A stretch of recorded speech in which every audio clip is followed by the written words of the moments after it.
There's a specific sinking feeling in your stomach that hits you when you open a utility bill and the number staring back at you makes absolutely no sense. You take normal 5-minute showers, you run the dishwasher once a day, and you turn the lights off when you leave the room. Yet, the total on the invoice suggests you're running a commercial-grade laundromat out of your spare bedroom. A viewer named Moshcon recently reached out to our channel with a comment that perfectly captures this exact nightmare. They asked us to dive deep into energy companies to see if their gas and hot water meters, particularly those buried in high-density apartment blocks, actually clock accurate readings. They live in an apartment serviced by Origin Energy, and their quarterly hot water bills are completely off the charts. For a standard family of 3, they're being hit with an average quarterly hot water bill of around $600.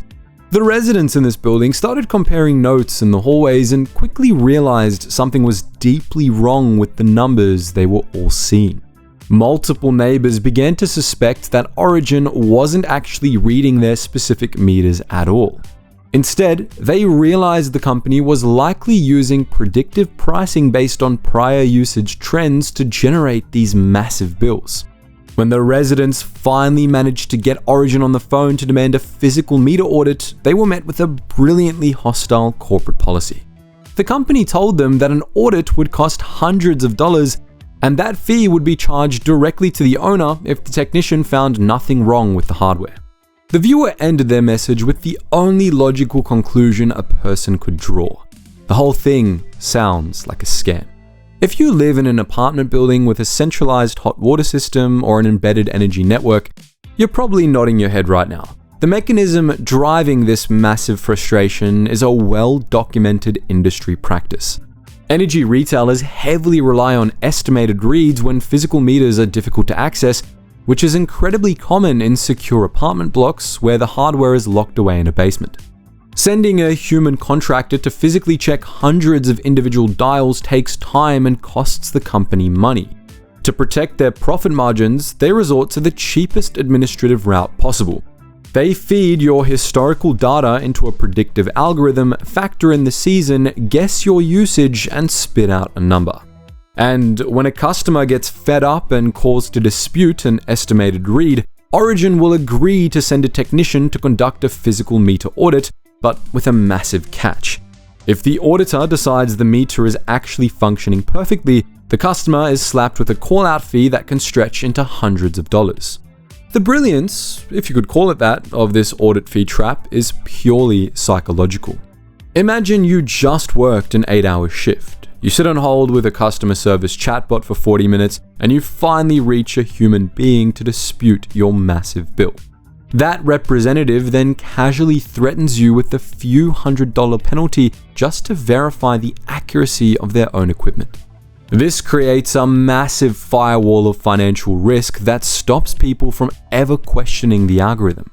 The company relies entirely on the sheer exhaustion of the consumer, and most people simply don't have the time, the capital, or the energy to wage a multi-week bureaucratic war over an estimated read. They swallow the cost, pay the inflated invoice out of fear of getting disconnected, and move on with their lives. This frustration experienced by your regular families is the direct result of a highly optimized, highly profitable business model. Origin Energy has spent the last decade prioritizing automated revenue extraction over basic consumer accuracy. They've built an entire corporate infrastructure around the idea that trapping customers in an automated billing cycle is far more lucrative than providing excellent service. To understand exactly how a single company gained the power to corner thousands of apartment residents like this, you have to look at the exact moment the Australian grid was chopped up and sold to the highest bidder. You see, electricity is unlike almost any other commodity on Earth because, traditionally, it can't be stored in a warehouse. It has to be generated and consumed almost the exact moment it's needed. The entire national grid requires a perfect, constant balance between supply and demand. Imagine a massive summer heatwave rolling across the eastern seaboard. Millions of people blast their air conditioning at the exact same time, causing grid demand to violently spike. If a legacy coal plant trips offline or the wind stops blowing at that precise moment, the wholesale cost of power completely explodes. Because Aussies can't simply opt out of using electricity during a heatwave, the wholesale price, the massive bulk cost that the energy companies pay behind the scenes, can jump from $50 a megawatt hour to over $15,000 in a matter of minutes. Any company operating purely as a middleman retailer would be instantly bankrupted by this system. They would be forced to buy that hyperinflated power from the wholesale grid to keep their customers' lights on, while only being able to charge those residential customers the fixed, affordable contracted rate agreed upon in their retail plans. Origin executives recognized this existential threat early on and built a massive corporate shield called the gentailer model. They operate as both the generator making the electricity and the retailer selling it to the public. But because of how the Australian national electricity market functions by law, Origin can't run a private wire directly from their coal facility to a family's apartment building. The law dictates that all generation companies must sell 100% of the electricity they produce into a single centralized wholesale pool, meaning Origin's retail division can't selectively extract their own specific power out of that centralized pool. To supply that apartment, Origin's retail arm is forced to buy electricity from the shared grid at the current floating market price. This is where the trap closes. When a heatwave hits and wholesale electricity prices skyrocket, Origin is perfectly hedged. Their retail arm might lose money buying expensive power for residential customers, but their generation arm makes absolute fortunes selling power into the pool at those exact same inflated prices. This financially shielded the company from market volatility, but it completely destroyed the incentive to provide good customer service. Because their profits are secured at the generation level, the retail division doesn't need to fight for your loyalty. Their primary objective is automated revenue extraction. They don't need to spend money sending a contractor to your house to physically read your hot water meter because you're not really a valued customer. You're more a captive data point subsidizing their massive wholesale hedge. So, with all this in place, the company focused aggressively on acquiring as many of those captive data points as possible. For years, they deployed armies of commission-based representatives to knock on doors and switch people over to their retail plans. In March 2015, the federal court ordered Origin to pay a $2 million penalty over what the court explicitly labeled unlawful door-to-door selling practices. The ruling found the company and its marketers guilty of unconscionable conduct, undue harassment or coercion, and false or misleading representations. Representatives used highly misleading scripts and blatantly ignored explicit requests to leave the property, including one instance where the person had a "Do Not Knock" sticker displayed. Salespeople would frequently lie to force a signature, falsely claiming there was a mistake on the consumer's electricity bill, or that the resident had to change to Origin because of changes implemented by the government. The presiding judge, Justice Katzman, summarized the reality of this corporate strategy perfectly, stating on the record that the company preyed on the vulnerable and the ill-informed, using deliberate deceptions to rapidly acquire new accounts regardless of the ethical cost.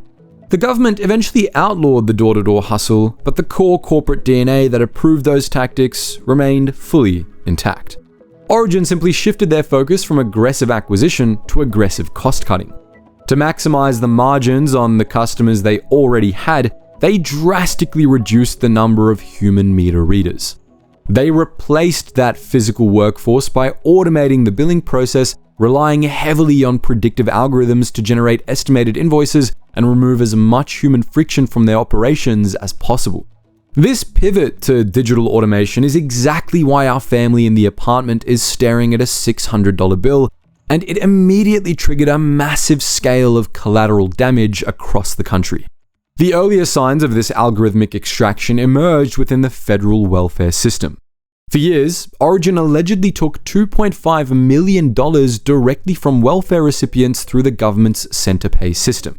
The Australian Energy Regulator found that the automated software was explicitly continuing to receive payments from Centrepay customers who had closed their accounts with Origin and had fully paid all amounts they owed.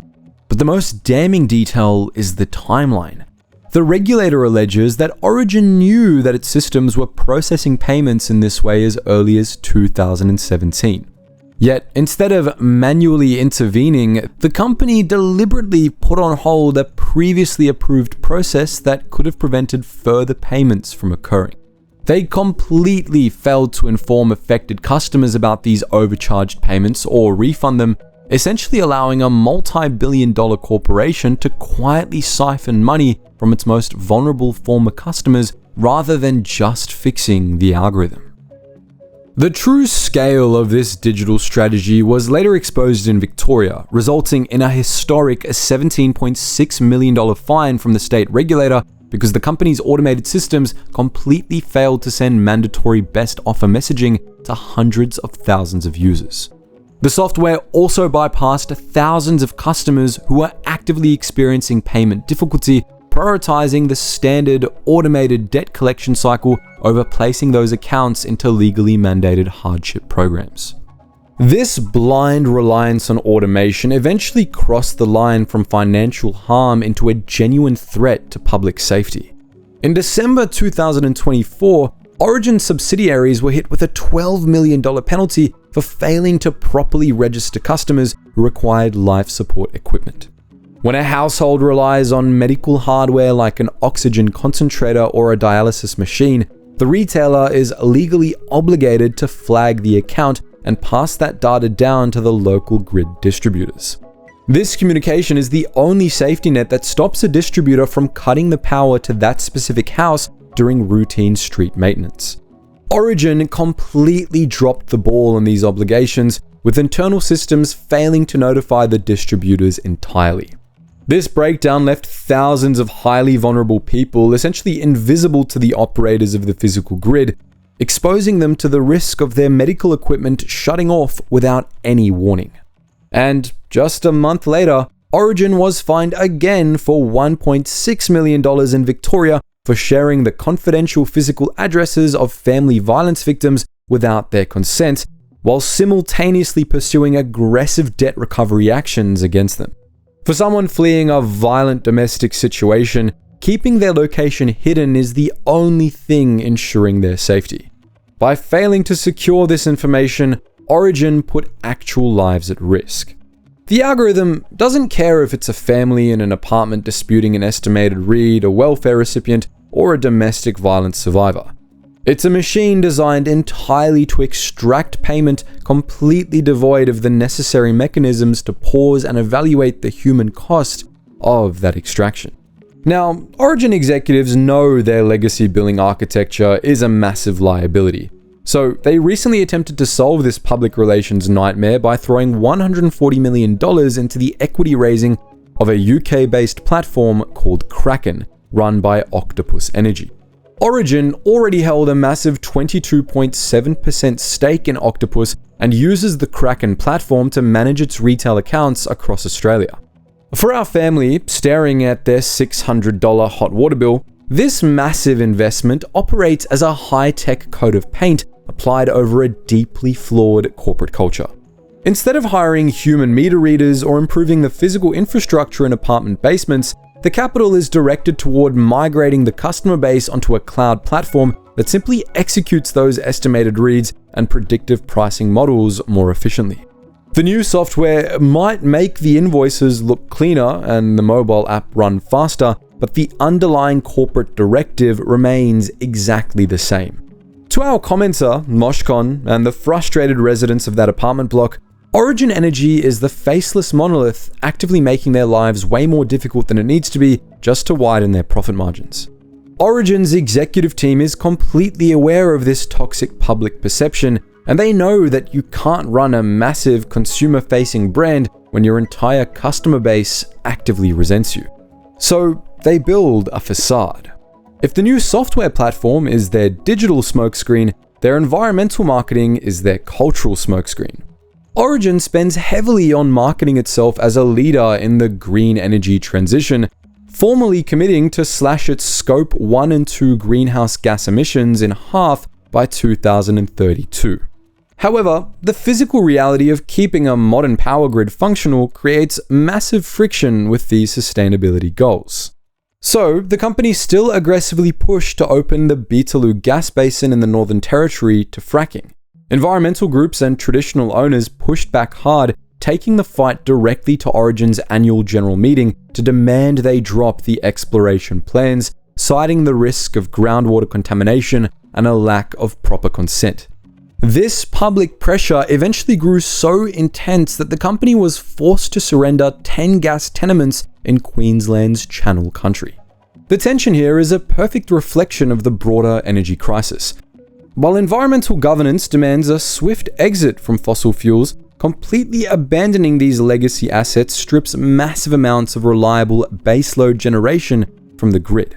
At a time when energy is becoming increasingly scarce, unlocking new gas reserves is one of the few immediate levers companies have to stabilize the grid and prevent electricity bills from completely crushing everyday households. This brutal economic reality dictates the company's approach to its existing physical infrastructure. To illustrate this, we have the Eraring Power Station, which currently stands as Australia's largest power station with a massive generation capacity of 2,922 megawatts. It was originally scheduled to close at the end of April 2029, but Origin CEO, Frank Calabria, publicly noted that the green transition is proving far slower and much more costly than anyone anticipated. The intermittent nature of solar and wind generation simply can't replace that raw gigawatt output quickly enough to keep the grid stable. Consequently, the company is actively exploring options to keep these legacy coal assets running well beyond their scheduled closure dates, specifically to prevent severe shocks to affordability. Calabria also recently revealed another strategic pivot that proves exactly how little the residential consumer actually matters to the future of the company. With the artificial intelligence boom demanding staggering amounts of electricity, tech giants like Amazon plan to invest roughly $13 billion in Australian data centers through 2029. Seeing this massive spike in demand, Calabria announced plans to discuss locating new data centers right where Origin already has energy infrastructure, such as the Eraring plant. This move allows the company to act as a direct supplier of energy to the tech sector. While they are building some grid-scale batteries, they can route electricity directly to these tech facilities without having to send it through the highly regulated public grid. This creates a parallel business model that secures massive wholesale revenue streams, actively isolating a portion of their profits from the messy complexities of the residential retail market. So, while residents like Moshcon are left navigating chatbots and audit fees just to resolve a basic billing issue, Origin is increasingly looking past the residential market, shifting its focus toward powering the massive energy demands of the global tech sector. The sheer scale of this automated extraction makes the business incredibly valuable. Origin recently became the target of an $18.7 billion private equity takeover bid. The consortium looked at Origin's books and saw exactly what Moshcon and his neighbors experience every day: a captive residential audience that generates massive guaranteed revenue. The deal only collapsed because major institutional investors realized the company was actually worth significantly more than the billions being offered. This focus on institutional value dictates the current reality of your household power bill. Wholesale power prices on the national grid have actually started to drop due to an influx of cheap renewable energy. Yet Origin executives were quick to warn the public that those savings will not flow through to residential invoices. The structure of the Australian energy market leaves everyday Aussies with very few actual options. The government constantly encourages residents to shop around for better rates, but the entire market is dominated by a handful of massive legacy players utilizing the exact same underlying billing algorithms. Leaving Origin because of an estimated bill usually just means trading them for another retailer who uses identical estimation methods. The regulatory fines levied by the government are simply factored directly into the operating budgets of these corporations. You can't boycott electricity or opt out of using hot water. This removes the traditional rules of retail capitalism, and the modern utility company doesn't have to provide excellent service to retain a customer base that has nowhere else to go. This is exactly where Moshcon and the residents of that apartment block find themselves today. Despite the data breaches, the multi-million-dollar regulatory fines, and the massive corporate pivots happening at the executive level, that family still has to wake up tomorrow and take a shower. They'll likely pay the $600 bill and swallow the audit fee threat simply because the algorithm won, and they have no other choice. But be sure to drop your thoughts in the comments section below. We want to know if you're currently battling an estimated bill from your energy provider, or if you've actually paid an audit fee just to get a straight answer. Also, let us know your thoughts on what you think of the tension between energy realism and energy sustainability, and where the energy sector is ultimately heading to in this country. If you enjoyed this deep dive into the business of energy, give us a like, hit subscribe, and ring that bell so you don't miss the next video. Anyways guys, thank you so much for watching, and stay curious.